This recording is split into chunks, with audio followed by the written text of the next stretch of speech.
దేవునికి మహిమ కలుగును గాక. ప్రభు పేరట మీ అందరికి వందనాలు, శుభాలు.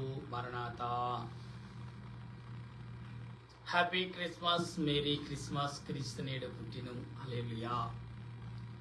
ప్రభునందు ప్రియ దేవుని బిడ్డలారా, ఈ ఉదయకాల సమయం నుండి ఇప్పటి వరకు సాయంకాలం వరకు పండుగ వాతావరణంలో, పండుగ యొక్క దినాల్లో ఉన్నారు.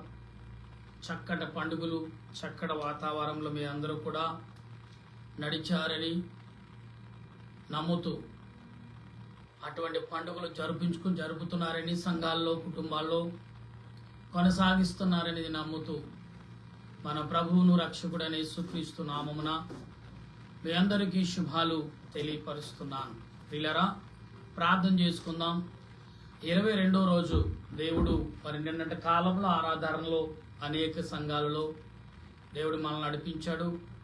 కాబట్టి మా సంఘాల్లో కూడా ఆత్మీయ నడిపింపునిచ్చారు. గనుక మనం అందరం కలిసి ప్రార్థన చేద్దాం. ప్రార్థన. సర్వ సృష్టిని నీతిని పరిపాలించుచున్న సృష్టికర్త నీకు వందనాలయ్యా.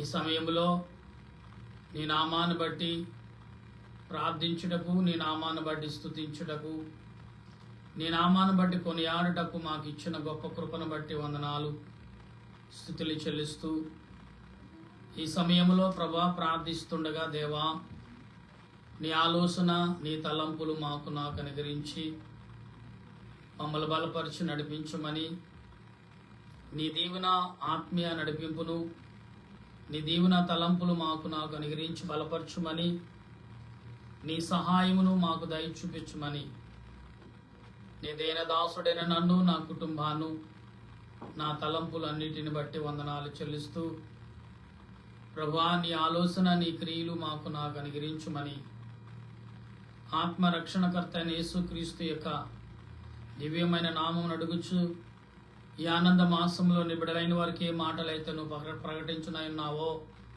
అట్టి మాటలు ప్రకటించి నీ ఆత్మతో నింపమని, ప్రతి ఇంటికి, ప్రతి మనిషికు, ప్రతి దేశముకు, ప్రతి పట్టణముకు, ప్రతి గ్రామముకు, ప్రతి పల్లెకు, ప్రతి హృదయమునకు వెలుగుతో నింపి నీ మహిమను గణపరచమని, మానవుల చేత నువ్వు నాయన ఘనతను పొందమని, మానవుల చేత స్తుతించబడినట్లుగా, మానవుల చేత హెచ్చించబడినట్లుగా నీ సహాయం మాకు దయచేయమని క్రీస్తు ప్రభు నామమున అడుగుచున్నాను మా పరమ తండ్రి. ఆమేన్. మన తండ్రి అయిన దేవుని సహాయము, బాలుడైన యేసుక్రీస్తు యొక్క ఆదరణ తోడుగా ఉండి ముందుకు నడిపించును గాక. ఆమేన్. ప్రభునందు ప్రియులారా, మరొకసారి మీ అందరికీ మరణాత.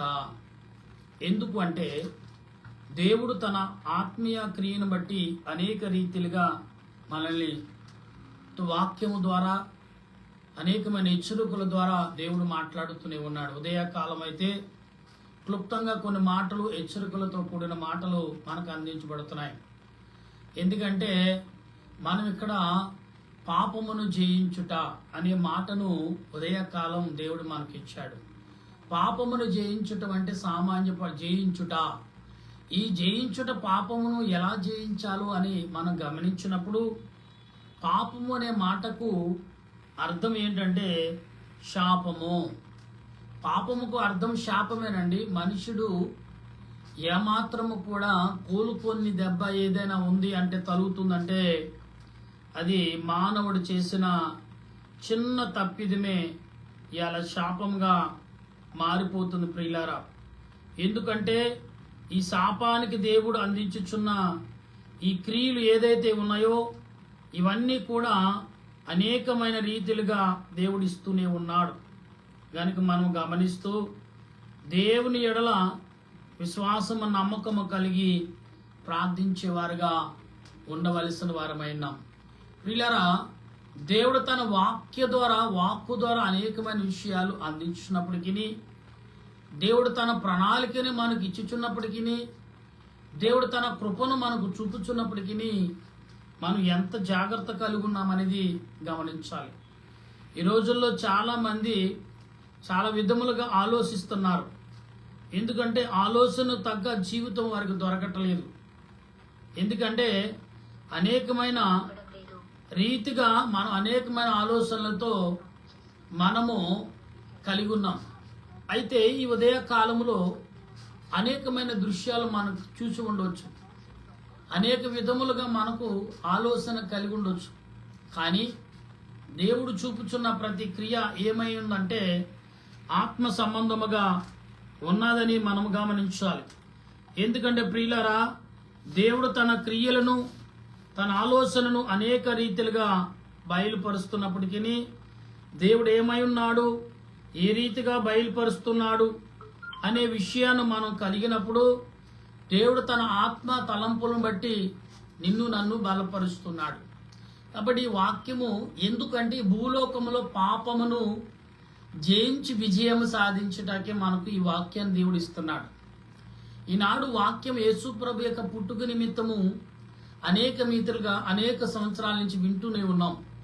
అయితే ప్రభు చెప్పే మాట ఏంటి, ప్రభు ఎందుకు ఈ మాటలు మనకు అందిస్తున్నారు అని మనం గమనిస్తే ప్రియులరా, చాలా విషయాలు బైబిల్ గ్రంథంలో మనకు తేటగా వినపడుతున్నాయి, కనబడుతున్నాయి కూడా. గనుక మనం కొన్ని విషయాల్లో గమనించినప్పుడు ప్రభు చెప్పే ప్రతి మాట ఏ రీతిగా ఉందంటే ఆత్మ సంబంధమైన తలంపులుగా మనం ఉన్నాం.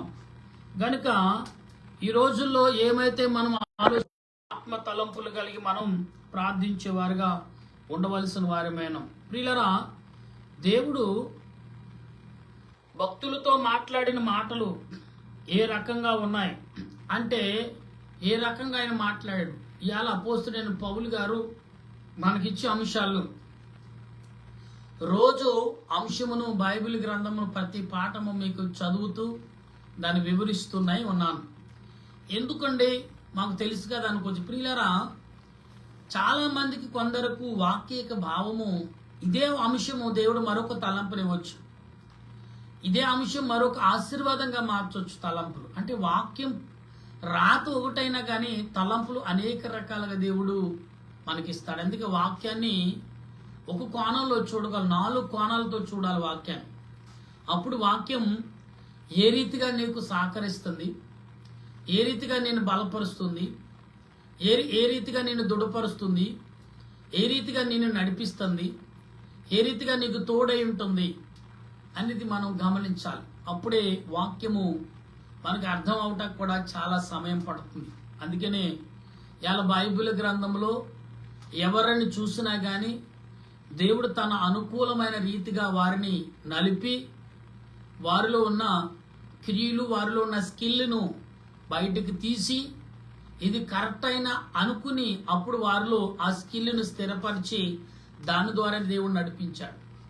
ఇవాళ పరిశుద్ధమైన గ్రంథం అదే చెప్తుంది. దేవుడు ఏదైతే నీకు ఇచ్చాడో దానిని ఈ రాతని యాకం చేసుకుని దాని మీద దీని మీద 2 ఒకటిగా చేసుకుని మీరు ముందుకు నడవండి.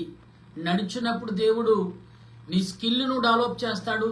పరిశుద్ధాత్మతో నింపబడిన నీవు స్కిల్లుతో పాటు ఈ లోకములో ఉన్న శక్తులని నీవు బంధించే బలమైన శక్తి ఆయుధంగా దేవుడు నిన్ను సిద్ధపరుస్తాడు అనే భావము దేవుడు చెప్తున్నాడు. అందుకే సాతానును జయించటం సామాన్యమైన పని కాదు. దేవుడు ఏమిస్తాడని దాన్ని ఆయన కొరకు పెనుగులాడాలి. చూడండి, పిల్లవాడు ఇంజనీర్ అవ్వాలంటే చిన్ననాటి నుంచి కూడా దేవుడు చదువుకుంటూ వెళ్ళాలి. అతడు చదువుకుని అన్ని రకాల్లో ఎగ్జామ్లు పాస్ అవుతే మొదట 6th క్లాస్ నుంచి మొదలవుతుంది పరీక్షలు. పిల్లల 6th క్లాస్ మొదటి నుంచే పరీక్షలు ఉంటాయి. కానీ మనిషికి 6వ తరగతి కానించి ఆ చదివే పిల్లవాడికి గుర్తింపు లభిస్తుంది. 6వ తరగతి తర్వాత 10th క్లాస్ చదివాడు అనుకోండి, పాస్ అవుతే అతడు స్థిరపడ్డాడు అనుకోవచ్చు. తర్వాత డిగ్రీ, ఇంజనీరింగ్, బీకామ్ ఈ 2 కూడా 2 సంవత్సరాలు, ఇంజనీరింగ్ వచ్చి 4 సంవత్సరాలు. ఈ 4 అంటే సుమారు అతడు 20 సంవత్సరాలు చదువు మీద శ్రద్ధ పెడితేనే తప్ప ఒక దాని మీద అతడు స్థిరపడలేదు. అంటే ఇవాళ దేవుడు ఇవాళ ఒక లోకంలో జీవితం ప్రయాణం చేయటకు ఒక 60 ఏళ్ళ జీవితం ప్రయాణం చేయటకే ఇంత సమయం కేటాయించినప్పుడు దేవుని వాక్యము నిమిత్తం ఎంత సమయం మనం కేటాయించాలి.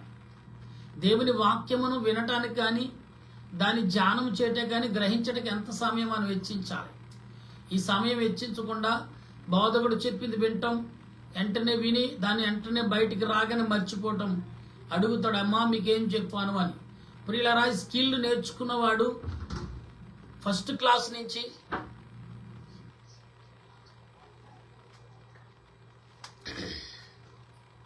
కింద గ్లాస్ బాక్స్ కింద కనుక మనం ఆలోచన కలిగి ఉండాలి. ఎందుకంటే ఆ స్కిల్ను మనం ఎప్పుడైతే పట్టుకుంటున్నామో ఆ పిల్లవాడు చిన్న 1వ తరగతిలో ఏం చదువుకున్నాడు, ఇంజనీర్లో కూడా గుర్తుపెట్టుకుంటాడు. ఎందుకని గుర్తుపెట్టుకుంటాడు? గుర్తుపెట్టుకోకపోతే అతడు ఆ స్కిల్ను నేర్చుకోలేడు. ఈ రోజున వింటున్న మీరు, నేను ఆత్మ సంబంధమైన క్రియలు మనం కలిగి ఉన్నప్పుడు దేవుడు ఏ రకంగా నిన్ను బలపరుస్తున్నాడు, ఏ రకంగా దీవిస్తున్నాడు అనేది మనం నేర్చుకునే విధానం బట్టి. పొలం పండించేవాడు మొదట దుక్కు తినాలి, తర్వాత నారిపోయాలి, తర్వాత నాటాలి, దాని ఆలన పాలన చూసినప్పుడే పల్లింపు పొందుతాడు. అందుకే రైతు రాజు అనే మాటకి ఎందుకన్నారంటే కష్టంతో కూడిన పని. చదివేవాడు కూడా కష్టంతో కూడి. ఇది కూడా బోధ అంటే సామాన్యమైన పని కాదు. నేను ఈ రీతిగా బోధించుటకు వివరించడానికి 30 ఏళ్ళు పట్టింది నాకు. 30 సంవత్సరాలు దేవుడు సాన పట్టాడు. అవునండి, చెట్టుగా ఉన్న కర్రను కోసి దాన్ని పక్కన పెట్టి వానకు ఎండకు తడిపి తర్వాత దాన్ని చూసి ఇది మనం దేనికైనా వస్తువుకు ఉపయోగపడుతున్నప్పుడు దాన్ని కట్ చేసి ఎన్నో రకాలు చేస్తేనే తప్ప దాని అందం రాదు, ఒక రూపం రాదు. చెట్టు ఒక గుమ్మాన్ని అలంకరిస్తుంది, చెట్టు మంచాన్ని అలంకరిస్తుంది, చెట్టు ఏదైనా సరే ఆ చెక్కగా మరి అనేక రీతిలుగా ఆనందం మన చేతి యొక్క స్కిల్ను అది డెవలప్ చేస్తుంది. మన చేతితో చేస్తాం. చెక్క చిన్నదే కానీ దాన్ని అలంకరించడం మన చేతిలోనే ఉంది. కాబట్టి దేవుని బిడ్డలారా, దేవుడు అన్నాడు సుత్తైలేనా, కమ్మరవాడిలో ఉలైలేనా, లేకపోతే సాకలవాడి చేతులు సబ్బైలేనా, లేకపోతే పని చేసేవాడు పనిముట్టుగా నేను లేనా అని దేవుడు అనేక రీతిలుగా చెప్పాడు. ఈ ఆనంద మాసంలో ఈ డిసెంబర్ నెల 22వ తారీఖు సాయంకాలం పూట మనం ఏమి నేర్చుకుంటున్నాం? ఈ కడవరి దినాల్లో దేవుడు మనకి ఏమి నేర్పుతున్నాడు? సాతానుని ఎలా జయించాలో నేర్పుతున్నాడంటే అవును, క్రైస్తవుడు బాప్తిస్మం తీసుకున్నంతనే నాకు శక్తి వచ్చింది. ఎస్, దేవుని ఆత్మ ఒక క్రియను నీకు క్రియేట్ చేస్తాడు. దాన్ని కాపాడుకునే ప్రయత్నం మనం చేయాలి, దాన్ని బలపరుచుకునే పనిని మనం చేయాలి. అప్పుడే దేవునితో మనం నడగలుగుతాం. అందుకే ఇలా ఇంజనీర్ బిల్డింగ్ కట్టినా కానీ ఇంకేదైనా ఒక రీతిగా మనం చూసుకున్న అది స్కిల్ను దేవుడు ఏ రకంగా డెవలప్ చేస్తాడని అదే రీతిగా వాక్యం కూడా నేను డెవలప్ చేస్తుంది. వాక్యం ప్రతి భక్తుడు రాసిన అక్షరం నిన్ను అలంకరిస్తుంది. అలంకరించినప్పుడు చూడండి, పూచ దారము గుచ్చితేనే కదా అది దండగా మారుతుంది. లేకపోతే పూచలు అంటారు, ఇది పూచలతో కూడిన దండ అంటారు. అంటే ఏంటి? దానికి సాకారణ ఎవరు? దారం కనపడదు, పూసలు కనపడతాయి. కానీ దేవుడు కనపడకపోవచ్చు, కానీ దేవుని వాక్యము నిన్ను కనపరుస్తుంది. అది గుర్తుపెట్టుకోండి. దేవుడు దారమై ఉన్నాడు, నువ్వు పూసలై ఉన్నావేమో. అయితే నీవు మెరుపును లోపడుండి ఆయన ఒకదానికి లైటింగ్ పడినప్పుడు మెరుస్తాయి. ఎందుకంటే ఇలాగా మనము కూడా ఆత్మ సంబంధమైన క్రియలు కలిగిన వారిగా ఉండాలి. అందుకని జయించే గుణం మనం కావాలంటే ఏం చేయాలి? వాక్యానికి లోబడాలి. లోకములో దేనికి లోబడినా గాని జయించగలవో లేదో నాకు తెలియదు, కానీ వాక్యానికి దైవ లేఖనముకు దైవిక మాటలకు లోబడితే దేనినైనా సాధించగలము, దేనినైనా జయించగలము, దేనినైనా పట్టుకోగలము. ఎలా జరుగుతుందండి? ఎస్, నువ్వు నేర్చుకున్న స్కిల్, నేను నేర్చుకున్న దైవ సంబంధమైన క్రియలు నీకు విజయాన్ని నీకు సమకూరుస్తాయి. అటువంటి విజయం దేవుడు యేసు ప్రభు లోకానికి వచ్చి విజయాన్ని ఇవ్వటానికి, అది ఎలా చీకటిలో కాదు, చీకటిని పారదోలి వెలుగుని నీకు ఇచ్చుటకు ఆయన నీ ముందుకు వచ్చాడు. ఇటువంటి స్కిల్ను మనం కలిగి ఉన్నామా? ఇటువంటి స్కిల్తో మనం జీవిస్తున్నామా? ఇటువంటి స్కిల్తో నువ్వు బ్రతుకుతున్నావా? అయితే దేవుడు నీతోటే మాట్లాడుతున్నాడు. కుమారుడా, కుమార్తె, ఒక్కసారి మీరు ఆలోచన కలిగి ఉండాలి. దేవుడు ఎందుకు మాట్లాడుతున్నాడు? వాక్య గ్రంథంలో చదువుతున్నప్పుడు చూడండి, 2 కొరింథీ పత్రిక 5వ అధ్యాయం 10 వచనాలు మనం ఉదయకాలం వివరించుకున్నాం. ఈ 11వ వచనం కంటే మనం చదువుతున్నప్పుడు ప్రభు విషయమైన భయం నెరిగి చూడండి, ఇక్కడ దేవుని యొక్క ప్రేమను ఎరిగి మనుషులను ప్రేరేపించుచున్నాము. అంటే దేవునికి ప్రత్యక్షపరచిన వారము, మీ మనసాక్షులకు కూడా ప్రత్యక్షపరచన ఉన్నామని నమ్ముచున్నాను. మమ్ములు మేమే మీ ఎదుట తిరుగు మెప్పించుకున్నటకు హృదయమునందు అతిశయపడక పై రూపమును అతిశయపడు వారికి ప్రత్యుత్తరం ఇచ్చుచున్నాం. మీకు ఆధారం కలగవలనని మా విషయమై నీకు అతిశయ కారణం కలిగించుచున్నాం. యాలయనగా మేము వెర్రివారమవుతుమా? దేవుని నిమిత్తమై స్వస్థ బుద్ధి గలవారమవుతుమా? మీ నిమిత్తము క్రీస్తు ప్రేమ మమ్మలను బలవంతులు చేయుచున్నది. ఎలాగనగా అందరి కొరకును ఒకడు మృతి పొందెను గనుక అందరూ మృతి పొందిరనియు, జీవించు వారికి ఇక మీదట తమ కొరకు కాక తమ నిమిత్తము మృతి పొంది తిరిగి లేచిన వారి కొరకే జీవించుటకు ఆయన అందరి కొరకును మృతి పొందినని నిశ్చయించుకునిచున్నాము. ప్రియులారా, ఇక్కడ ఈ వచనాల్లో మనం చదువుకున్న ఈ 6 వచనాలు కూడా ఎలా ఉన్నాయంటే ఆత్మ సంబంధమైన గద్దింపు కలిగి ఉన్నాయి. దేవుని యొక్క క్రియలు హెచ్చరికలతో కూడిన మాటలు మనకు వినిపెడుతున్నాయి. దేవుని వాక్యము ఎందుకు హెచ్చరిస్తుంది అంటే నీ ఆలోచనను, నీ యొక్క బలాన్ని, నీ యొక్క రూపాన్ని పరలోకంలో చేర్చటకే. అంతే తప్ప ఈ లోకములో ఏదో సాధించి ఏదో బలపరచుటకే కానీ కాదు. ఇది మనం బాగా గుర్తించగలిగి ఉండాలి. ఇక్కడ మాట్లాడుతున్న ఈ మాటల్ని మనం గమనించినప్పుడు ఇక మీదట మేము శరీరీతిగాను ఎవరినైనాను ఎరగము. మేము క్రీస్తును శరీరరీతిగానే ఎరిగియుండునను ఇక మీదట ఆయనను అలాగును ఎరగము. అంటే ఆత్మ సంబంధంగా ఎరిగి ఉంటాం కదా, శరీర సంబంధంగా శాశ్వతమైన జీవితం కాదు. మనం గమనించాలి. అక్కడ యేసు ప్రభుని శరీరరీతిగా చూసి కన్నా ఆత్మరీతిగా ఎక్కువగా చూడగలుగుతాం. శరీరరీతిగా చూస్తే ఎంతకాలం చూస్తాం ప్రభుని? 60 ఏళ్ళు, 70 ఏళ్ళు, 80 ఏళ్ళు అతిగా బ్రతికితే, అది కూడా ముక్కుతూ మూలుగుతూ. ఇప్పుడే 50 ఏళ్ళ వయసు రాగానే అప్పుడే డాక్టర్ని ఆశ్రయించవలసి వస్తుంది. అంటే మనిషి యొక్క యవన జీవితం పూర్వకాలము 100 ఏళ్ళు అంటండి. 100 ఏళ్ళ వరకు ఏ మనిషిని కూడా వైద్యును అంటే అప్పుడు కాలంలో. తర్వాత 100 ఏళ్ల తర్వాత జీవించిన జీవితం అంతా కూడా బానిస జీవితం. అంటే దేవుడు నువ్వు ఈ 100 ఏళ్ళు జీవించిన జీవితానికి నువ్వు డెవలప్ చేసుకునే జీవితం దేవుడు అక్కడ కనపరుస్తాడంట. అందుకనే ప్రతి మనుషుడు కూడా ఉదాహరణగా మనం చూస్తే ప్రతి మనుషుడు తన 20 సంవత్సరాలు 22 సంవత్సరాలు చదువు అక్కడి నుంచి 40 ఏళ్ళు 50 ఏళ్ళు అతని జీవితానికి ఉపయోగపడేగా మారుతుంది. అంటే నువ్వు నేర్చుకునే స్కిల్ అంతా కూడా నీ జీవితానికి ఒక వెలుగును, ఒక ఘనతను, ఒక విలువను చూపించుచున్నది. మనం దేవుని వాక్యానికి లోపడినప్పుడు దానితో పాటు ఈ లోకముల స్కిల్ ఏదైతే నేర్చుకున్నో దానితో పాటు ఆత్మ సంబంధమైన దేవుని వాక్యాన్ని మనం లోపడ్డామనుకోండి, అది వెలిగించబడుతుంది, అది నీకు ఉపయోగపడుతుంది. దానిని ఆత్మ సంబంధమైన క్రియలు ఇంకా నువ్వు డెవలప్ అవుతుంటావు, ఇంకా స్కిల్ నీలో గొప్పతనం కనబడుతుంది. అదే దేవుడు అన్నాడు, నీ క్రియలు నువ్వు మాటగా నీ క్రియ, నువ్వు చేసే నడక, నీ క్రియలే నన్ను ప్రకటించేలాగా ఉండాలి. నేను బోధిస్తాను ఉన్నాను, నేను ఇలాంటి వాడిని, అలాంటి నీ గొప్పలు నువ్వు చెప్పొద్దు. అది నీ చేసే క్రియలు, నువ్వు నడిచాను, నోటి నుంచి పదాలు దేవుని నుంచి వచ్చిన పదాలుగా మారి ఉండాలనేది దేవుడు చెప్తున్న మాట. నా యొద్ద నుంచి వచ్చే పదాలై ఉండాలి తప్ప లోక సంబంధంగా జయించకుండా లోక సంబంధం పదాలు నా పదాలతో కలిపి ఏదో చాలా మంది రట్టి కట్టిస్తారంటారు కదా. రట్టి కట్టించడం అంటే అబ్బో మా భలే మేనేజ్ చేస్తున్నాడండి ఇతను అని కొంతమందికి తెలుస్తుంది. ఎందుకంటే మాటను బట్టి కొందరు జడ్జించగలరు, కొందరు లెక్క చేయగలరు. ఓహో ఇలా మాట్లాడతాను వాళ్ళను కూడా కనిపెట్టేవారు ఈ లోకంలో లేరు. అంటే జ్ఞానముతో కూడిన ఆలోచన వారు గ్రహింపగలిగి ఉంటారు.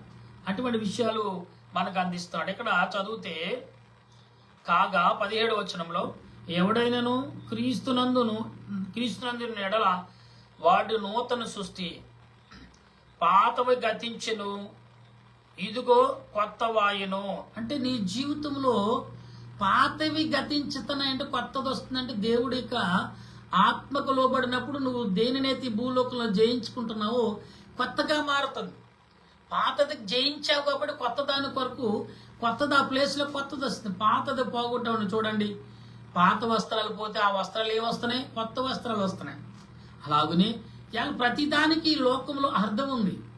ప్రియులారా, మనము చూడండి, భోజనము పాత్రలు అయిపోతే మరలా కొత్త ఆహారం వస్తుంది. వేడి వేడి ఆహారం మనకు దొక్కుతుంది. అయిపోయిందంటే కొత్త ఆహారం ఇంకా ఉన్నారంటే ఆహారం వండాలి. అక్కడ వంటన చేస్తున్నారు. అంటే దేవుని వాక్యములో పాతది గతించును, కొత్తది నీకు లభించునంటే నీవే రకంగా దాన్ని అనువదించుకుంటున్నాం, అనువదించినటువంటి లోబర్చుకుంటున్నాం, డెవలప్ చేసుకుంటున్నాం అనేది దేవుడు ఇక్కడ చెప్తున్నాడు. ఇక్కడ ఏమంటున్నాడు? 18వ వచనం, సమస్తమును దేవుని వలనైనను ఆయన మనలను క్రీస్తుని వారమా తనతో సమాధాన పరుచుకుని ఆ సమాధాన పరుచుకునే పరిచర్యను మాకు అనుగ్రహించును. అదేమనగా దేవుడు అపరాధుల నుండి వారిని మోపగా క్రీస్తునందు లోకమును తనతో సమాధానం పరుచుకునుచు ఆ సమాధానము వాక్యమును మాకు అప్పగించెను. కావున దేవుడు మా ద్వారా వేడుకున్నట్లు మేము క్రీస్తు రాయబారులమై దేవునితో సమాధాన పడుటని క్రీస్తు పక్షముగా మిమ్మల్ని బ్రతిమాలుకొనుచున్నాము. ప్రియులారా, ఎందుకు ఈ రకమైన పరిచర్యను వారు చేస్తున్నారు అంటే, క్రీస్తుని ఎందుకు బ్రతిమాలుకోవాలి, దేని కొరకు బ్రతిమాలాలి అని మనం ఆలోచించినప్పుడు, ప్రియులరా, దేవుడు ఎందుకు బ్రతిమాలమంటున్నాడంటే, బ్రతిమాలుచున్నప్పుడు చూడండి, భార్య భర్తను బ్రతిమాలితే భర్త కనికరం చూపించి భార్య కోరింది ఇస్తాడు. లోక సంబంధం భార్య భర్తల మధ్యన. ఇక్కడ మరొకసారి తల్లిదండ్రుల మధ్యన, తల్లి పిల్లల మధ్యన జరుగుతుంది. పిల్లవాడు బ్రతిమాలనుకోండి, డాడీ ప్లీజ్ డాడీ అని అనుకోండి, ఆ తండ్రి ఎంతగానో ప్రేమ చూపిస్తాడు. అలాగే యజమానుడు మరి పాయింట్, యజమానుడు పనివాడు, అయ్యా కరుణించయ్యా, కష్టపడ్డానయ్యా, దయ చూపించాయి అంటే ఎక్కడో ఒక అతని జాలికి అవకాశం ఇవ్వటం జరుగుతుంది. అంటే ఇక్కడ మనం ఎలాగున్నామంటే, ప్రాధేయపడే విధానంలో ఉన్నప్పుడు విజయం సాధించుకుంటాం. నువ్వు ప్రాధేయపడకుండా నీ గర్వాన్ని కనపరిచే రీతిలో నువ్వు చూపిస్తే అక్కడ ఎలా ఉంటుందంటే చాలా విధానంగా ఉంది, చాలా భయంకరమైన స్థితిలో మనం ఉంటాం. అందుకాబట్టి యేసు ప్రభు ఇక్కడ ఏమంటున్నారు? నీవు చేసే క్రియలను నువ్వు ఎరిగిన వాడువా, నువ్వు చేస్తున్న తలంపులు నీకు తెలుసా అనే మా. ఎందుకనగా మనం ఆయన యందు దేవుని నీతి అయినట్లు పాపం ఎరగని ఆయనను మన కోసము పాపముగా చేసేదిమే. దేవునికి మహిమ కలుగునుగా. చూసారా, పాపముని ఎరగని ఆయన పాపముని అంటగట్ట. అంటే పాపముని ఎలాగంటగట్ట? విజయం నీకు ఇచ్చి పాపాన్ని ఆయన పొందుకున్నాడు, అంతే కదా. అందుకే విజయము నువ్వు, అందుకే పాపమును జయించడం, పాపము జయించి నీకు ఇచ్చాడు ఆయన. పాపం ఆయన భరిస్తున్నాడు, భరించడానికి ఈ లోకానికి వచ్చాడు ప్రభు. ఈ విషయం చాలా మంది మనం ఏం చేస్తారని మర్చిపోయి బ్రతుకుతున్నాం ప్రియులారా. కానీ ప్రభు మర్చిపోడండి. మనం జాగ్రత్త కలిగి ఉండాలి ఈ విషయాల్లో. ప్రభు ఎందుకు మర్చిపోడు? ఆయన మర్చిపోయేవాడా? కానే కాదు. ఎందుకంటే ప్రభు అన్నిట్లో నీకు మార్గం చూపుచున్నవాడు, అన్నిట్లో మార్గం చూపుచు ముందుకు నడిపిస్తున్నవాడు. అటువంటి ప్రభుని ఏ రకంగా మనం ఎరిగి ఉన్నాం? అటువంటి ప్రభు విషయంలో ఏ రకంగా తెలుసుకోగలుగుతున్నాం? చాలా రకాల విధాలు మనకు తెలుసు. అందుకే పాపమని జయించుట. ఈ పాపమని జయించుటకు శక్తి మనిషికి ఉందా అంటే ఉంది. 100% మనిషికి పుట్టుకతోనే దేవుడు ఇచ్చాడు. పాపాన్ని ఈజీగా జయించవచ్చు నరుడు. అది దావీదు చూపించాడు మనకి. అందుకే దావీదు నా తల్లి గర్భమందే నన్ను ఏర్పరచుకున్నా. అంటే పాపమును ఏలుబడి చేయటకు, పాపమును మరి గర్దించటకు దావీదును దేవుడు తన తల్లి గర్భమునుందే నియమించాడు. అందుకనే ఇలా నేను ఈ వాక్యాలు బోధించినప్పుడు అప్పుడప్పుడు నాకు అనిపిస్తుంది, దేవుడు ఏర్పాటు లేకుండా ఎవడు ఏ మనుషుడు కూడా వాక్యమును గాని ప్రార్థన కానీ విజ్ఞాపన కానీ చేయలేడు. అబ్బాయి నేను బోధకుడని చెప్పుకునే వారు చాలా మందిని చూశాను. నా కళ్ళ ముందు వాళ్ళు ఏమీ లేని వారి అలా వాక్యంలో ఆడుతేరై అబ్బా నన్ను మించిన వాళ్ళు లేరని కాళ్ళు ఎగరేస్తున్నారు ఈరోజు. వీళ్ళరా గమనించండి. ఎందుకంటే అందరిలో గొప్పవారు. అందుకే ఒక సామెత ఉంది మనకి దేశంలో, మన ఇండియాలో. ఏమండి, తాడిని తన్నివాడు ఉంటే తలని తన్నివాడు మరొకడు ఉంటాడంట. అంటే ఈ లోకంలో నేను మించి వాళ్ళని అనుకోవచ్చు. బైబిల్ అంతా నీకు తెలుసు, అసలు బైబిల్ నీకేం 1% కూడా తెలిసి ఉండకపోవచ్చు. అందులో ఆ పొంతు కూడా నీకు తెలిసి ఉండదు, కానీ బైబిల్ అంతా తెలుసు అంటాడు. ఎందుకంటే చదువు కలిగిన వాడు కదా. చదువుకిని బైబిల్ గ్రంథానికి సంబంధం లేదు. ఆత్మీయ సంబంధమైన జ్ఞానం నువ్వు కలిగి ఉంటే అప్పుడు చదువు ఉపయోగపడుతుంది. ఇలా బైబిల్ గ్రంథం బోధించే చాలా మంది పూర్వకాలంలో ఎవరో పెద్ద చదువుకునేవారు, 1-2 తరగతులు, పెద్ద సమస్య కదా. ఆనాడు 5వ తరగతి తరగతి ఎంఏ చేసినంత పవర్ఫుల్ అంట. 5వ తరగతి చదివిన వాడిని 10వ తరగతి అయితే డబుల్ ఎంఏ చేసినట్టు లెక్కంట. అప్పట్లో డబుల్ ఎంఏ అంటే చాలా పవర్ఫుల్ చదువు. అటువంటి చదువులు అప్పుడు డబుల్ ఎంఏ చేత ఐఏఎస్ ఆఫీసరు లేదా ఇంజనీరింగ్, పెద్ద పెద్ద మిలిటరీలో పోస్ట్, పెద్ద పెద్ద పోస్టులు, గవర్నమెంట్ లిస్టులో పోస్టులు వచ్చి, అంటే అంతగా గొప్ప స్థాయి కలిగిన వాడు అని అర్థం. అంటే ఈనాడు ఇంజనీరింగ్ లేకపోతే మరి బీటెక్ తర్వాత మరి ఇంకా చాలా ఉన్నాయి కదా చదువులు తగ్గ తరగతులు. ఇవన్నీ కూడా ఆత్మ సంబంధమైన క్రియలుగా దేవుడు మనకిస్తున్నాడు. నా ప్రియమైన దేవుని బిడ్డలారా, ఈ ఉదయ కాలంలో వింటున్న, ఈ సాయంకాల సమయం వింటున్న మీరు నేను, మనం అందరం ఆత్మ సంబంధులుగా అపవాదిని జయించాలి. శరీర సంబంధంగా జయించాలి. ఆత్మ సంబంధంగా పాపముని జయించినప్పుడే దేవునికి బిడ్డలుగా మనం ముద్రించబడతాం. ఈ లోకములు ఎవరు మనకు శత్రువులు లేరు, అందరూ మిత్రులే. మతం లేదు, కులం లేదు, జాతి లేదు, భేదం లేదు, అందరూ సమానులే. దేవుని కృప చేత, దేవుని యొక్క మహిమ చేత అనుగ్రహించబడి దీవించబడుతున్న మనము ఈరోజు దేవుని ఎడల విశ్వాసం నమ్మకంతో ఉండకపోతే నష్టపోయేది మనమే అనే విషయాన్ని మర్చిపోవద్దనిది ప్రభు పేరట మరొకసారి మీ అందరికీ తెలియపరుస్తున్నాను. పిల్లలు, ఉదయ కాలం నుండి ఇప్పటి వరకు మీరు చక్కటి అనుభవంతో మీ ప్రయాణాల్లో, మీ ఉద్యోగ రీతిలో, పండుగ వాతావరణం, మీ ఇల్లులు, మీ గృహాలు మరి అలంకరించుకో, కొత్త బట్టలతో చక్కగా మరి షాపింగ్ చేసుకోవడం, అనేక రకాలుగా మీ ముందుకు సాగుతారు. దేవుడు ఇంకా అభివృద్ధి పరిచి పోయిన సంవత్సరం కంటే ఈ సంవత్సరం ఇంకా గొప్పగా మీరు స్కిల్ కలిగి, గొప్ప ఆశీర్వాదం కలిగి, గొప్ప ఘనత కలిగి ఉండగల కృపణ పరిశుద్ధ ఆత్మ దేవుడు మనందరినీ బలపరచును గాక. ఆమేన్. ప్రార్థన చేసుకుందాం. దయగల మా తండ్రి, నీకు స్తోత్రాలు, ప్రేమగల రక్షక వందనాలు. ఇంతవరకు నీ ఆత్మ చేత, నీ ఆలోచన చేత మమ్మల్ని బలపరచు, మమ్మల్ని సిద్ధపరిచి నడిపించి, నీ వాక్యం చేత మమ్మల్ని ఆదరించిన తండ్రి నీకు స్తోత్రాలు. ఈ సమయంలో నీ వాక్యమును బట్టి, నీ ఆలోచన బట్టి మమ్మలను, మా తలంపులను సిద్ధపరుస్తూ, బలపరుస్తూ ఆదరిస్తున్నావు తండ్రి, నీకు స్తోత్రాలు. ఈ సమయంలో నీ వాక్యమును బట్టి మేము ఏమైతే అనుకున్నామో అటువన్నిటిని నెరవేర్చి, ఈ ఆలోచన చేత మమ్మల్ని బలపరచు నడిపించమని నీ దేన దాసుడని నేను చేయొచ్చు నా ప్రార్థన అంగీకరించి, దేవా ఇగో ఎందరైతే ప్రార్థన చేయుచున్నారో, ఎందరైతే వారంతటి వారు బలపడి, ఆత్మకు లోబడి సాతానిక శక్తులను, సాతాన క్రియలను జయించి విజయాలు సాధించి విజయవంతులుగా నిలబడుతున్నారో, వారందరూ నీ వెలుగును, నీ ఆత్మీయతను పొందుకుని బలమైన శక్తివంతులుగా ఉండటకు నీ కృప దయ చూపించమని నీ దేన దాసుడు నేను చేసు నా ప్రార్థన నా దేశ ప్రజలకు, నా దేశ నాయకులకు, నా దేశ పెద్దలకు, నా దేశంలో ప్రతి పట్టణం, ప్రతి గ్రామం, ప్రతి నానిదిగో తండ్రి మరి సుమారు 850 కోట్ల ప్రజలు, సుమారు తండ్రి ఇదిగో ప్రభా, సుమారు ఎన్నో దేశాలు ప్రజలు కలిగిన ఇదిగో ప్రభా 280 భాషలు కలిగిన ప్రజలు నిన్ను స్తుతిస్తున్నారు, నిన్ను గణపరుస్తున్నారు, నిన్ను ఆరాధిస్తూ ఏదో సమయంలో ఏదో రీతిగా తండ్రి దేవా అని పిలిచిన వారే, ఏదో రకంగా ఏదో ప్రతి క్షణం ప్రతి మనిషి నేను తలంచుకుంటూనే ఉన్నాడు. వారి తలంపులు, వారి ఉద్దేశాలు, వారి ఆలోచనను నీ ఆత్మ శక్తి ద్వారా స్కిల్ని వారికి ఇచ్చి గొప్పగా నీకు సాక్షులుగా ఉండటకు నీ ఆత్మ నడిపింపు దయచేసి నడిపించమని నేదేన దాసుడైన నేను చేస్తున్న ప్రార్థన అంగీకరించి ఈ దినము పండుగ వాతావరణం నేను ఎవరైతే జరుపుకో ప్రతి కుటుంబంలో, ప్రతి సంఘములో నీ వెలుగుతో నింపబడి చక్కటి ఉపదేశాలు కలిగి ప్రార్థించే కృపను అందించి నడిపించమని మా ప్రభువును రక్షకుడైన యేసుక్రీస్తు కృప నామములో అడిగి బ్రతిమాలి ప్రార్థిస్తున్నాను మా పరమ తండ్రి.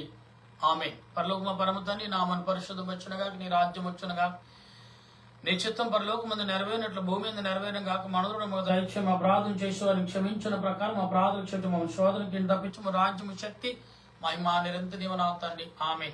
ఏశ్రత్వమే జయం, అపాదుల్యం ప్రవేశరత్వమే జయం, అపాదుల్యం ప్రవేశ సంపూర్ణ విజయము, అపాది గంతక నాశనం. హల్లెలూయా హల్లెలూయా. స్తోత్రం స్తోత్రం స్తోత్రం. ఆమేన్ ఆమేన్ ఆమేన్. మన తండ్రి అయిన దేవుని ప్రేమ, త్రియేక దేవుని కృప, పరిశుద్ధాత్మిక అనేక జీవితం ఇప్పుడు ఎల్లప్పుడు సదా తోడుగా ఉండే రాకడకు సిద్ధపరచని మహిమ మేఘానికి ఎక్కించును గాక. ఆమేన్ ఆమేన్ ఆమేన్. మీ అందరికీ వందనాలు. మరణాత. Happy Christmas, merry Christmas. క్రీస్తు నేడు పుట్టిను. హల్లెలూయా. మీ అందరికీ శుభాలు కలుగును గాక. ఆమేన్. మీ అందరికీ వందనాలు.